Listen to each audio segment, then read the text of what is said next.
Hi guys, good morning. I am BK Sharma from Icon School GGC. Welcome to Icon online classes, social science classes by BK Sir, SS Notes of 8th class. Lesson number 6, weavers, iron smelters and factory owners.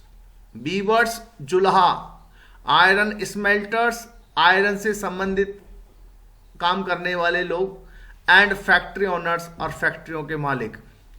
What kind of cloth had a large market in Europe? किस प्रकार के कपड़े का Europe में बहुत बड़ा market था? The cloth which had a large market in Europe included chintz, cossaes और खासा एंड बंदाना. ध्यान रखिए, जो कपड़ा था जिसका बहुत बड़ा मार्केट था यूरोप में, उसमें कौन कौन सी चीजें थी, कौन कौन से कपड़े थे? एक तो चिंट्स, एक कॉसेस और एक खासा एंड बंदाना. ये कपड़ों के नाम हैं जो उस समय मार्केट में प्रचलन में थे. Chintz, cossaes and bandanna. What is jamdani? Jamdani क्या है? Jamdani is a fine muslin on which decorative motifs are woven. Jamdani एक सुंदर मखमली कपड़ा है जिसपे सजावटी चित्रकारी की जाती है, वोवन बुना जाता है ऑन द लूम, चरखे पर, typically in a grey and white colour में, often a mixture of cotton and gold thread. और ये मिक्सचर होता है कॉटन और गोल्ड थ्रेड का. थ्रेड यानी धागा, सुनहरे और कॉटन धागे का वाज यूज, इसमें यूज होता है. What is Bandana? Answer, Bandana is a brightly coloured and printed scarf for the neck and head. Bandana एक चमकीला रंगीन प्रिंटेड स्कार्फ होता है for the neck and head, जो गर्दन में डालने के लिए काम आता है या फिर उसको हेड पे भी डाल सकते हैं. This was derived from the word बंधन, और इसको लिया गया है बंधन शब्द से, हिंदी फॉर टाइंग. हिंदी का मतलब होता है टाइंग, बांधना. It refers to a variety of brightly coloured cloth. It refers, और इसमें रेफर है, वैरायटी ऑफ ब्राइटली कलर्ड, बहुत ही अच्छे चमकीले कपड़े, produce through a method of tying and dyeing, जो जिसमें टाइंग और डाइंग के काम आते हैं. टाइंग यानी बांधना और डाइंग यानी रंगना. Why did the wool and silk producers in England protest against the import of Indian textile in the early 18th century? Why did the wool and silk producer? Why?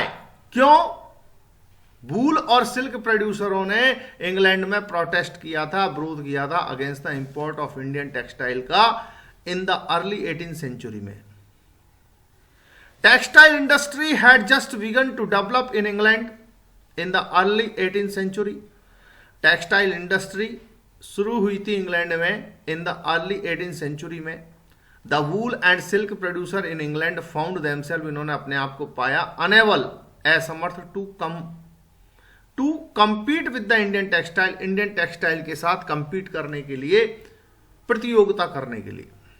They wanted to secure the market with in the country by preventing the entry of Indian textiles. They wanted to secure, वे चाहते थे secure करना the market को with in the country, देश के अंतर्गत, by preventing, रोक करके, the entry of Indian textile को रोक करके, उसके प्रवेश को रोक करके. So they protested against its import, इसलिए उन्होंने प्रोटेस्ट किया था, विरोध किया था इसके आयात पर. Why did the Indian iron smelting industry decline in the 19th century? Why? क्यों भारतीय आयरन स्मेल्टिंग इंडस्ट्री डेक्लाइन क्यों हो गई इन द 19th सेंचुरी में? देयर वर मैनी रीजन्स, इसके कई कारण थे. For the decline of Indian iron smelting industry के a the forest laws stopped public entry into reserve forest.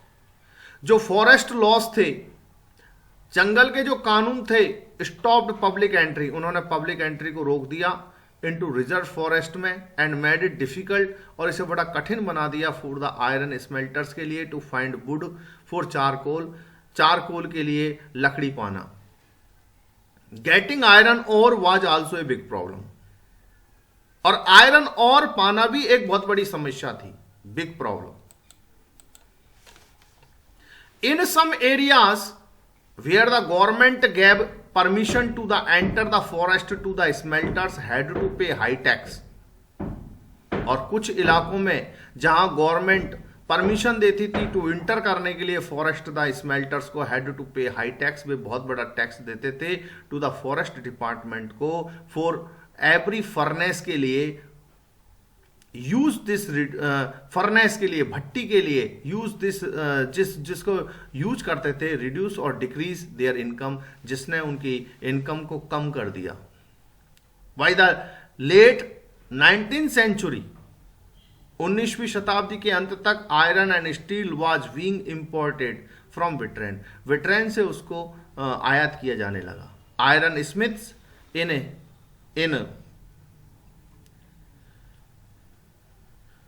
Iron Smith in India started using this to make implements and utensils. Iron Smith लोहार लोगों ने in India, ध्यान रखना ये India है, started शुरू कर दिया था, यूजिंग दिस, इसको यूज करना, टू मेक इम्प्लीमेंट्स, औजार बनाना, एंड यूटेंसिल्स, और बर्तन बनाना। यहां पे जो INDI दिया हुआ है ये इंडिया है। लोहारों ने भारत में इसको शुरू कर दिया था, इससे औजार और बर्तन बनाना। This further reduce the demand of for iron produced by local smelters. This further, इसने आगे रिड्यूस, कम कर दिया था द डिमांड ऑफ आयरन को, प्रोड्यूस बाय लोकल स्मेल्टर्स के द्वारा जो यूज होता था।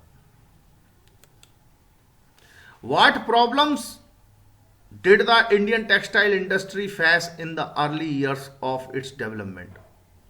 What problems, कौन कौन सी समस्याएं did the Indian textile industry को सामना करना पड़ा in the early years of the development के?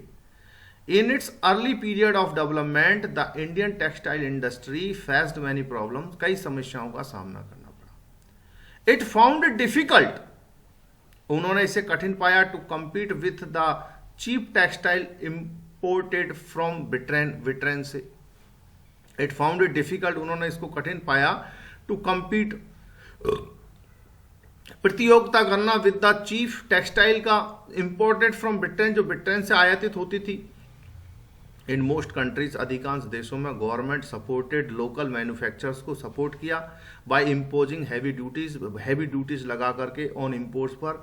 But the colonial government in India refuse to give such protection, लेकिन जो कॉलोनियल गवर्नमेंट थी भारत में, उन्होंने इस प्रकार के प्रोटेक्शन देने से मना कर दिया टू लोकल इंडस्ट्रीज को। What helped TISCO expand steel production during the First World War? What help? किस चीज ने मदद किया टिस्को को एक्सपेंड करने में, विस्तार करने में स्टील प्रोडक्शन का during the first world war? During the late 19th century, 19वीं शताब्दी के दौरान, India imported steel from Britain, India आयात करता था स्टील का ब्रिटेन से। But in 1914 the first world war broke out, लेकिन 1914 में प्रथम विश्व युद्ध छिड़ गया। So the steel produce in Britain, इसलिए जो स्टील प्रोड्यूस होता था ब्रिटेन में, now had to meet the demands of the war, अब वो अपनी युद्ध की आवश्यकताओं को पूरा करने लगे in Europe. So imports of British steel का जो आयात है इनटू इंडियन में, भारतीय में डेक्लाइन, वो खत्म हो गया। And the Indian railway turn to TISCO, और भारतीय रेलवे टिस्को की तरफ मुड़ गई for the supply of rails, rail की सप्लाई के लिए। Moreover TISCO had to produce shells and carriage wheels for the war, और इससे भी ज्यादा टिस्को को प्रोड्यूस करना पड़ा शेल्स और कैरीज, यानी रेल के डिब्बे, कैरीज व्हील्स, उसके पहिए, फॉर द वार, युद्ध के लिए। वाई 1919 को the colonial government was buying 90% of steel manufactured by TISCO. अब जो कॉलोनियल सरकार थी वो खरीद रही थी 90% स्टील खरीद रही थी जो मैन्युफैक्चर्ड किया जा रहा था, तैयार किया रहा था बाय टिस्को के द्वारा। ओवर टाइम उस समय TISCO became the biggest steel industry with in the British empire. उस समय टिस्को बहुत बड़ी स्टील इंडस्ट्री बन गई थी with in the British empire. British empire के दौरान टिस्को एक बहुत बड़ी इंडस्ट्री बन गई थी। What is the full form of TISCO? When was it setup? TISCO की फुल फॉर्म क्या है, इसका कब सेटअप किया गया? Full form of TISCO is Tata iron and steel company. Tata iron and steel company. TISCO की फुल फॉर्म है Tata iron and steel company. It was setup on 26 अगस्त 1907। इसकी स्थापना 26 अगस्त 1907 को की गई थी। Discuss two factors that led to the decline of Indian textile under the British rule. आप दो फैक्टर बताइए जो इंडियन टेक्सटाइल के पतन को, ब्रिटिश रूल में जो भारतीय टेक्सटाइल उनका पतन हुआ था। Two factors that led to decline of Indian textile under the British rule. जो दो फैक्टर थे दैट लीड, जो जिन्होंने डेक्लाइन ऑफ इंडियन टेक्सटाइल को डेक्लाइन किया था, पतन कर दिया था अंडर द ब्रिटिश रूल में। पहला, स्टिफ कंपटीशन, एक तो सख्त competition against mill made goods of England. एक तो बहुत ही सख्त कंपटीशन था उन मिल मेड गुड्स और मिल पे बनने वाली चीजों पर ऑफ इंग्लैंड में। High taxes impose on Indian cotton goods. High taxes, बहुत ज्यादा टैक्सेस इम्पोज थोप दिए गए थे ऑन इंडियन कॉटन गुड्स पर बाय द ब्रिटिश गवर्नमेंट के द्वारा एंड द ब्रिटिश गुड्स, और उन ब्रिटिश चीजों पर फ्लडिंग द इंडियन मार्केट, जो इंडियन मार्केट में भरमार हो गई थी, जिनकी बहुत ज्यादा इंडियन मार्केट में मांग हो गई थी। Okay guys, best of luck, thank you, bye.